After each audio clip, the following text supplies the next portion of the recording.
मेरी कहानी का शीर्षक है चींटी और टिड्डा। एक बार की बात है, एक हरे भरे जंगल में एक मेहनती चींटी और एक मौज मस्ती पसंद टिड्डा रहते थे। गर्मी का मौसम था, सूरज आसमान में तेज चमक रहा था, पेड़ों की टहनियों पर पत्तियां सरसराती थी, पक्षी मधुर गीत गा रहे थे।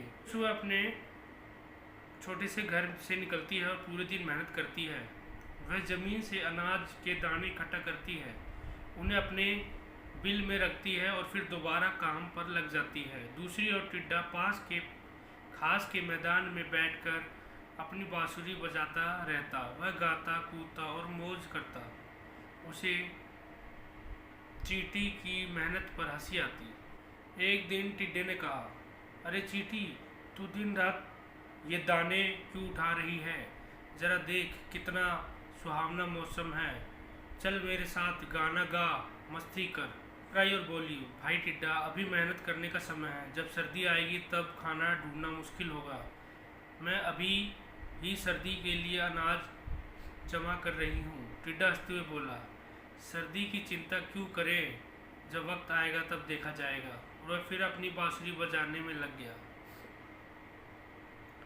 दिन बीतते गए, गर्मी का मौसम समाप्त हुआ और बारिश आई।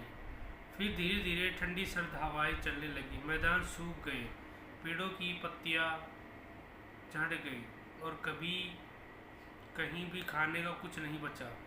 अब टिड्डा ठंड से कांप रहा था। उनके पास ना खाना था ना घर। उसने सोचा, काश मैंने भी चींटी की तरह गर्मी में मेहनत की होती। भूख और ठंड से ठपठपाता हुआ टिड्डा चींटी के घर पहुंचा।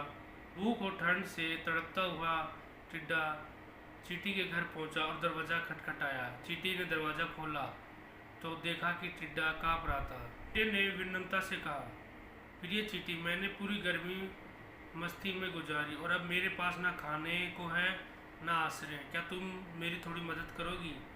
चींटी बोली, मैंने तुझसे कहा था ना उस समय मेहनत कर ले, पर तूने मेरा मजाक उड़ाया। फिर भी मैं तुझे कुछ अनाज दूंगी, पर याद रखना अगली बार मेहनत करना। टिड्डे ने शर्मिंदा होकर कहा, हाँ चींटी, अब मैं समझ गया कि मेहनत का कोई विकल्प नहीं है।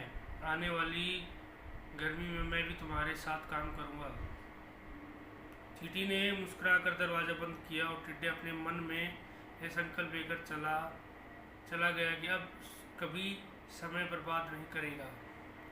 दोस्तों, इस कहानी से हमें सीख मिलती है कि मेहनत का कोई विकल्प नहीं होता। जो समय पर मेहनत करता है वही भविष्य में सुखी रहता है। आलस्य विनाश की जड़ है और परीक्षा